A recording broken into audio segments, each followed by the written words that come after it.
नमस्कार, ब्रेकनंतर पुन्हा एकदा आपलं स्वागत आहे। सावित्रीबाईंच्या लेकींना सक्षम करण्यासाठी लाडकी बहीण योजना महायुती सरकारने आणली असल्याचे प्रतिपादन आमदार चेतन तुपे पाटील यांनी माळवाडी येथे बोलताना केले। आरपीआयचे पुणे शहर उपाध्यक्ष संतोष खरात यांच्या वतीनं याही वर्षी सावित्रीबाई फुले यांची जयंती, भीमा कोरेगाव शौर्य दिनानिमित्त विद्यार्थ्यांना शालेय साहित्य वाटप आणि खाऊ वाटप कार्यक्रम आयोजित करण्यात आला होता। यावेळी आमदार चेतन तुपे हे बोलत होते। यावेळी नगरसेवक मारुती आबा तुपे, जनसेवा बँकेचे उपाध्यक्ष रविभाऊ तुपे, आरपीआय विधानसभा अध्यक्ष महादेव दंदी, शहर उपाध्यक्ष महादेव कांबळे, कामगार सेना उपाध्यक्ष दीपक विसावे, भाजपा नेते प्रमोद सातव, गौरव तुपे, प्रशांत भंडारी, रंगनाथ भंडारी, अजित कांबळे, बालाजी जगताप, उद्धव निकाळजे, गणेश सोनकांबळे, सिद्धार्थ खरात, नेहा साळवे, लक्ष्मी सोनकांबळे, नंदिनी क्षीरसाट, कौशल्या खरात, कुसुम चंदन शिवे आदी मान्यवर उपस्थित होते। यावेळी मान्यवर नेत्यांच्या हस्ते सावित्रीबाई फुले यांच्या प्रतिमेचे पूजन करून मुलांना शालेय साहित्य खाऊ वाटप करण्यात आले। रविभाऊ तुपे यांचा केक कापून वाढदिवस साजरा करण्यात आला।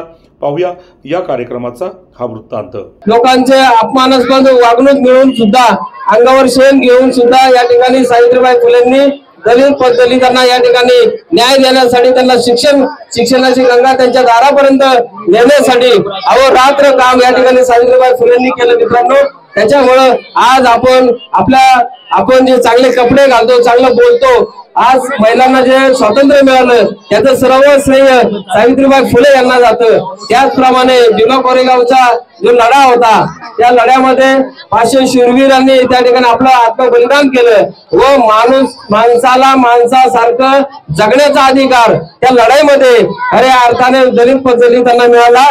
ती लढाई जी होती ती लढाई माणुसकीची होती। माणसाला माणसासारखं जगण्याचा अधिकार मिळण्यासाठी पेशव्यांच्या विरोधामध्ये इंग्रजांच्या बरोबरीने महार रेजिमेंट त्या ठिकाणी लढलं गेलं। सावित्रीबाई फुले आणि त्यांच्या बरोबर फातिमा बी शेख या दोघींनी पुण्यामध्ये मुलींची पहिली शाळा चालू केली आणि ही पुण्यातली पहिली मुलींची शाळा चालू झाली आणि त्याच्यामुळे आज आपण बघतोय की आपल्या या सगळ्या समोर बसलेल्या छोट्या ताई आज शाळेमध्ये जात आहेत। अंगणवाड्या, बालवाड्या, शाळा, कॉलेज याच्यामध्ये आमच्या मुली शिकतायत। या पुण्यामधून ही सुरू झाली, भिडेवाड्यामध्ये ही चळवळ सुरू झाली। त्याच्यामुळं या चळवळीला एक महत्व आहे। संपूर्ण भारतात त्यापूर्वी महिलांचं शिक्षण होत नव्हतं आणि त्यामुळे आता महिला शिकून सक्षम झालेल्या आहेत, स्वावलंबी झालेल्या आहेत आणि या महिलांना अजून सामर्थ्यवान स्वावलंबी बनवण्यासाठीच महायुती सरकारने लाडकी बहीण सारखी योजना आपल्याकडे आणलेली आहे आणि त्या लाडक्या बहिणीच्या योजनेच्या माध्यमातून सरकारने सर्व महिलांना स्वतःच्या पायावर उभं करायचं ठरवलेलं आहे। त्यामुळं आज मी सर्व आमच्या भगिनींच्या वतीनं सावित्रीबाई फुले यांच्या चरणी नतमस्तक होतो आणि असंच आपले जे सगळे श्रेष्ठ पुरुष होऊन गेले, श्रेष्ठ माता होऊन गेल्या, त्या सगळ्यांचं आचरण आपण करावं आणि त्यांच्या दाखवलेल्या मार्गावर चालू ठेवून समाजामध्ये एकोपा राखून या राष्ट्राची, या राज्याची प्रगती साधावी असं आवाहन करतो।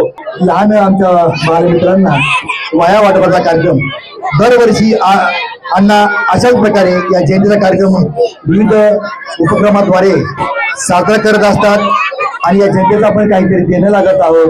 त्याच्यामध्ये शिक्षणाची गोडी वाढावी आणि कुठेतरी एका चांगल्या मार्गावर त्यांना येण्याची संधी प्राप्त व्हावी यासाठी छोटासा प्रयत्न अण्णा त्यांच्या माध्यमातून करत असतात आणि दरवर्षी या उपक्रमामध्ये मला सहभागी होण्यासाठी ते निमंत्रित करत असतात। अण्णा तुमचं खूप खूप धन्यवाद।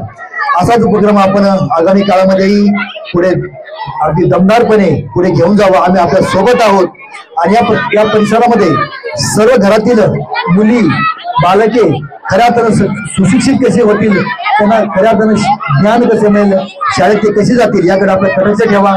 आपण या चळवळीमध्ये सर्वजण बरोबर काम करूया आणि या संपूर्ण परिसराला, प्रत्येक घराला पुढे घेऊन जाणारी एक महिला या बालिकेमध्येच आपण पाहूया। अशा प्रकारचं तुम्हाला मी शुभेच्छा देतो। या सावित्रीबाईंनी आपल्या या देशामध्ये स्त्री शिक्षणाचा पाया या ठिकाणी रचला। ज्या मनुस्मृतीने गेले अनेक वर्ष आपल्या येथील महिलांना, शूद्र आणि अतिशूद्रांच्या अनेक हक्काधिकारापासून वंचित ठेवलं होतं, की आपल्या शिक्षण एक ओझं दूर या ठिकाणी गेलं होतं।